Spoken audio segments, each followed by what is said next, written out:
Okay, so first, the obvious question here.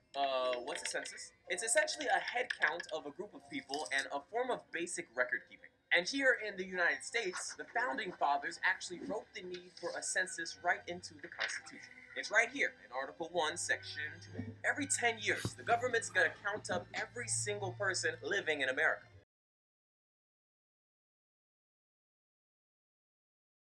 That huge undertaking is done by mail, in person, and for the first time ever in 2020, online.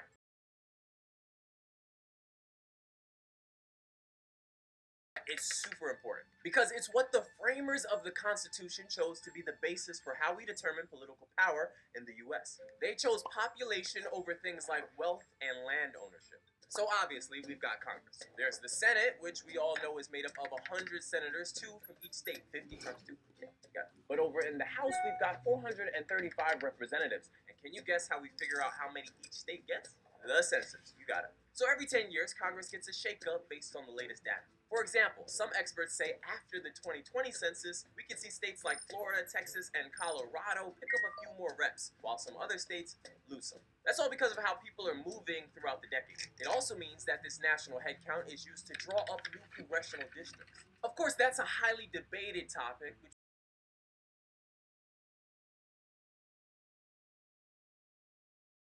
from a money perspective, the federal government also uses all this data to figure out how to hand out billions and billions of dollars in funding to state and local governments. That money funds schools, senior programs, you name it. So, for something that literally rolls around just once every 10 years, it's got an impact on us all, like every single day. The census is now the largest peacetime mobilization effort in America. The only thing we put more effort into is basically going off to war. Okay, so by now, I think you're getting just how big of a deal this is, right? But you also gotta be wondering how they pull this off. Here's how it works. Every single place in the US fits into a region, division, block, and tract. There's 4 regions and 9 divisions. Inside all of that, of course, there's the states. Then, even smaller yet, are the census blocks and tracts. Both help break up cities and towns. A tract is what's basically described as a neighborhood group, and it's made up of a few thousand people. A block is the smallest of them all. It's typically defined in a city by a physical block, but in other places, a small river or train tracks might separate blocks. In all, the US is divided up into more than 11 million of these blocks. Now, to count up everyone in all those blocks takes some serious effort. So every 10 years, right around February, March-ish, a census form is distributed to every single household in America. Once you get it, you fill it out and you're good. And yes, it's actually required by law to participate. You can get hit with a huge fine if you don't. Then, by early summer, hundreds of thousands of census workers are tasked with tracking down people who still haven't filled it out. And finally, everything is counted up. We get to see all the results after the final count is presented to the president right before the end of the census year.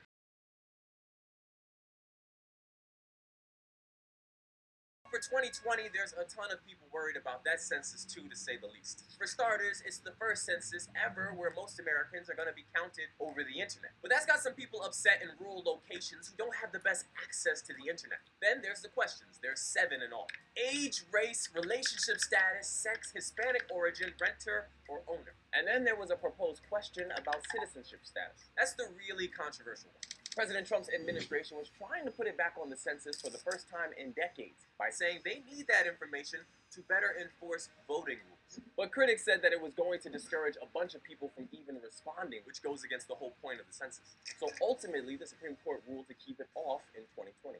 Okay, so that's the census.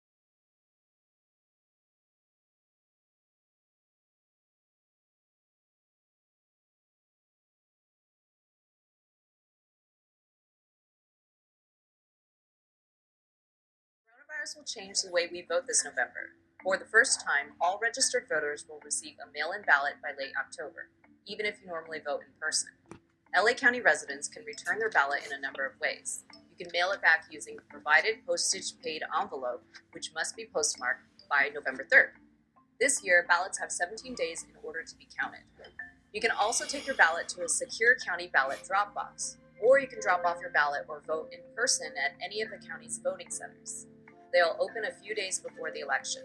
These centers will enforce mask wearing and strict social distancing measures. If you did not vote during the March primary, you'll notice a few changes. First, polling places have been replaced with voting centers. What does that mean? You'll no longer be confined to voting in your neighborhood. You can now go to any center in the county to cast your ballot. Second, there are new electronic devices you can use to mark your ballot. These machines offer larger type and options for different languages and accessibility. The deadline to register to vote is October 19th. If you miss the deadline, you can fill out a conditional registration form at your local voting center between October 20th and November 3rd. You can still vote on Election Day, but you won't get your ballot in the mail. Need a replacement ballot? Contact the county registrar's office by phone or email. Or you can head to your voting center to cast your ballot in person. To find out where your local voting center is, go to lavote.net.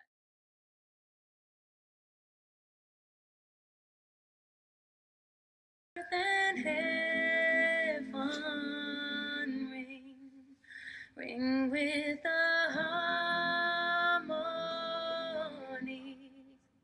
of liberty. Let our rejoicing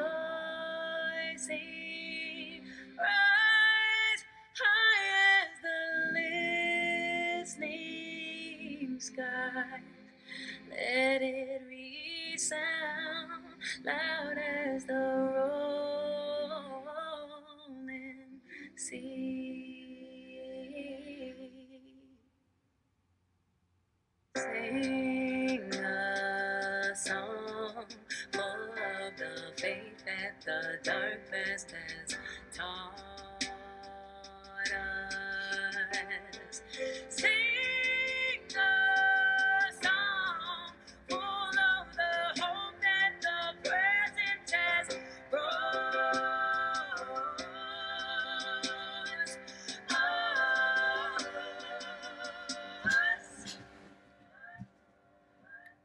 Facing a rising sun of a new day begun.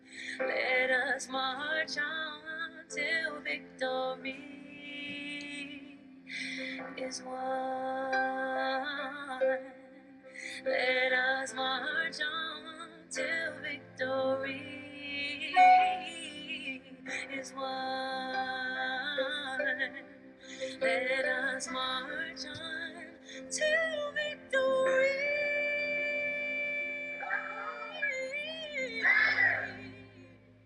There are forces that want to take us back to another place.